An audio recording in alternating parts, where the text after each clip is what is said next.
let me begin by adding some further dialogue from the most recent video on using this p-value solution to test a hypothesis. All right, I want to highlight one of the sort of fundamental differences in terms of practice of using a p-value. Because the fact of the matter is, a lot of statistical software packages and a lot of computing packages will compute a p-value for you on certain things. And so in applied statistics, it's quite common to use the p-value. What this p-value does at 2.17% is it actually gives you a little bit more information than the traditional hypothesis testing of rejecting or not failing to reject your null hypothesis. Okay, basically just saying we reject the null hypothesis at 5%. Well, this p-value idea, you could reject the null hypothesis at a significance level that's lower than 5%, right? In fact, this is actually giving you the minimum, or the maximum value of significance that you could still reject based on your sample statistic, right? If we took a significance level of 2.5%, we would still be rejecting the null hypothesis. We would still be rejecting the null hypothesis, right? This is not necessarily tied always to a predefined alpha, but it gives you a probability of getting a more extreme value, 2.17%. And we can then use our scientific experience and say that is an extremely low probability. I am willing to reject the null hypothesis there. Okay, it does provide a little bit more information than the traditional sort of hypothesis testing at a predefined significance level where you either reject or you don't reject. It does give us a little bit more information, right? Especially around the areas that are close to the significance level. What if we found, what if we found a statistic that was like 1.646 and our p-value would have been like 5.001%, right? You wouldn't really feel that bad about rejecting the null hypothesis when it's that close, right? And so the p-value, again, it gives you a little bit more information in that regard. Just something to think about in terms of practicality and the difference in approaches, right? This p-value approach can be done without a predefined alpha, if that's how you want to approach it. If you want to compute your p-value and see what probability you get, then make a decision based on that. You can debate whether or not that is a good idea or good practice. But if you see a p-value that's 1%, right? Great. You'll reject that at a significance level of 5%. You'll also reject it at a significance level of 2%, right? But if you just test at 5% and say I reject a null hypothesis, who knows, right? Who knows, right? What if you get a p-value that's super small? What if you got something that's like, 0.00001%, right? Well, then testing at a 5% significance level is so giving you way too much wiggle room, right? You could have tested, at a 0.1% significance level, right? You would certainly be rejecting a null hypothesis, and the p-value gives you more information that says it is the evidence is overwhelming, beyond overwhelming, that we would want to reject the null hypothesis. All right, just some extra dialogue to think about before we move on to our new example here. Let's take a look at this. This is going to be a two-sided hypothesis test. We claim that the mean breaking strength of a new fishing line is 8 kilograms, a standard deviation of 0.5. If a random sample of 50 lines produces a mean of 7.8, test the claim using a 0.01 level of significance. The claim is that the mean breaking strength is 8 kilograms. Our null hypothesis is that it is in fact 8 kilograms. Can we reject that and assume that it is not 8 kilograms? Okay. Notice for the alternative here, there's no direction implied in the statement. This is not larger, we're not testing that it's stronger than 8 or less than 8, but it's just that it's not 8. This is a two-sided test. This is a two-sided test. two-sided test. We have a 0.01 level of significance. 0.01 level of significance. So we will reject the null hypothesis. Reject the null hypothesis if our test statistic x bar minus mu 0 over sigma divided by the square root of n is, well, bigger than z of alpha over 2, which in this case, alpha over 2 would be 0.005. 0.005. Bigger than that, right? Or less than the smaller, less than the negative of 0.005. Too many zeros here. Too many zeros here. There we go. Okay. So what are our critical values then? Z of 0.005 or negative z of 0.0005. Well, we can go ahead and take a look at the normal table. If we had 0.005% area to the left, looking at the negative, where's 0.005 is something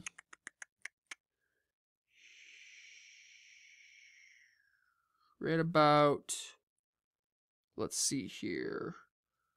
What do we have for that? Negative 2.5. Oh, here we go. 5, 7. So it'll be right between these two values. Right between these two values would leave an area of 0.005 to the left. In fact, it's smack dab in the middle.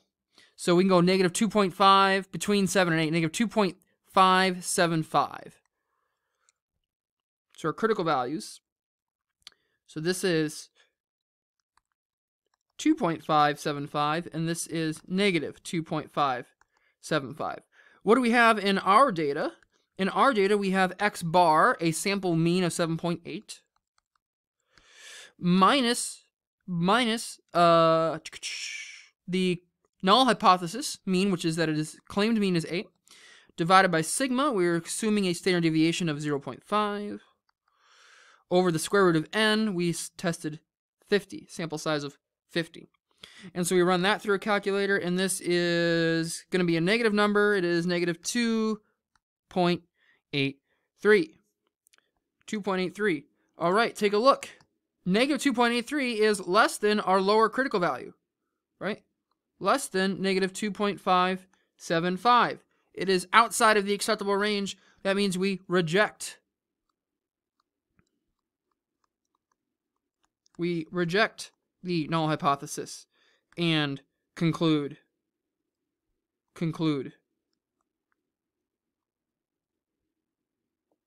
The average strength is not equal to 10. Or 8, sorry. We were testing against the null hypothesis of 8. Is not equal to 8. We would reject the null hypothesis that it is not equal to 8. And that is our two-sided test. That is our two-sided test right there. I'll mention, if you're trying to think about this in terms of, well, what's the p-value on a two-sided test? What is more extreme in two sides? More extreme in two sides, just a quick note here. More extreme in two sides, our p-value, we would need the probability that z is, so negative 2.83, it could be less than negative 2.83. That's more extreme in that direction, but this is a two-sided test. This is a two-sided test. And so a more extreme test statistic is one that is just less likely to happen. So it could be more negative than negative 2.83, or again, thinking about this in terms of symmetry, it could be bigger than the positive. It could be bigger than the positive. That would be our p-value, our probability, right? Our p-value.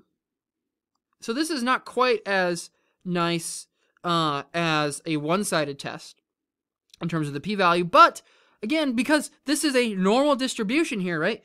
This is a normal distribution. This is via symmetry, right? This actually isn't that bad. By symmetry here, more extreme, the area to the left of negative 2.83 is equal to the area to the right of 2.83, right? Think about your normal distribution here, right? Negative 2.83 somewhere over here, positive 2.83 somewhere over here. The areas to the left and right here are the same.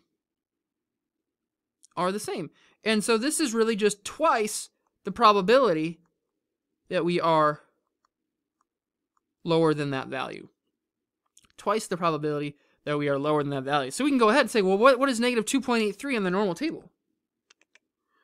Negative 2.83 is 0.0023.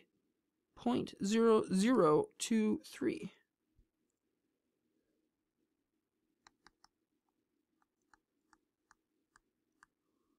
And so that's 0.0046. That's our p-value. All right. Look at this. This is way less than 1%. This is way less than 1%, right? So this would even be rejecting a null hypothesis at something like a 0.5 percentage point. We would even be rejecting it. So we should feel very confident that the population mean strength of this fishing line is, in fact, not 8. We should be extremely comfortable rejecting that null hypothesis. All right. One thing, again, that's a little unrealistic about this question, right? If we're running a hypothesis test on the mean, we don't know what the population mean is, we're utilizing somehow that we know the standard deviation is 0.5. Well, like I've said in previous other videos, you don't know the population mean, but you're telling me you know what the population standard deviation is? Well, that seems a little bit fishy, right? And so quite frequently, we might be looking at doing hypothesis tests on problems where sigma is unknown. And this is a giant step towards actual reality. If the population mean is unknown, we probably don't know the population standard deviation. All right, so if sigma is unknown, then we use the sample standard deviation to estimate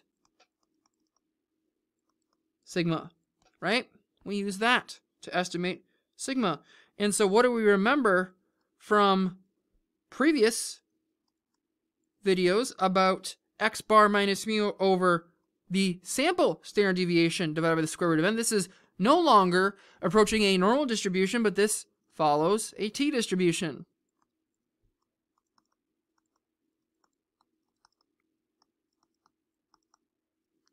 Follows a t-distribution. T-distribution. And we have, remember, in the t-distribution, you have n minus 1 degrees of freedom.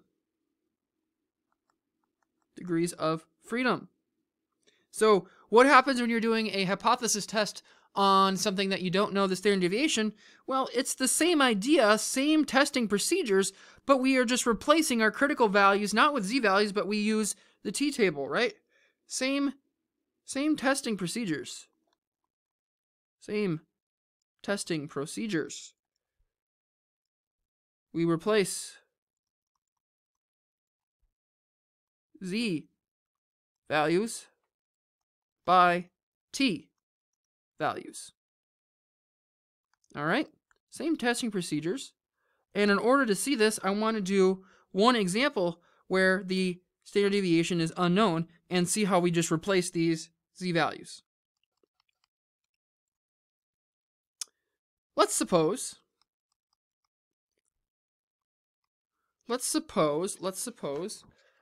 based on the previous question we did, right, we had a random sample of 100 deaths in the United States with x bar equal to 71.8 has unknown population standard deviation, has unknown sigma. But we computed a sample standard deviation S equal to 8.9. S equals to 8.9. Does this still indicate a mean lifespan greater than 70. Greater than 70. And you might recall what we did in part 1 on the hypothesis testing video. We looked at alpha was 5%. In fact, I can just scroll on up. Here was our first example. 100 deaths, average lifespan of 71.8. Assuming a population standard deviation of 8.9, we rejected the null hypothesis. All right, so let's pretend that we didn't know the population standard deviation was 8.9, but we found that from the sample of 100, we found in the sample of 100 a sample standard deviation. Do we still reject the null hypothesis? Let's see what happens. Let's see what happens here. The null hypothesis is that the mean is 70. This was a one-sided test. Greater than 70 is the alternative. Greater than 70 is the alternative. We took a sample of 100 deaths. So we have n-1, we have 99 degrees of freedom. 99 degrees of freedom. With v equals 99, we'll find in the t-table 5% area to the right is approximately 1.658. 1.658. Okay. And if you're wondering, if you're looking at the table in the book, which is not quite as detailed, where 99 is, I did pull this from elsewhere, but we could take a look at something near 120. All right, we could look at something near 120, and 120 is our closest. 5% is 1.658. That is where I am pulling that number from. Certainly, there's some wiggle room there, but for the sake of this, let's roll with it. I'm going to say it's about 1.658. What is our test statistic now?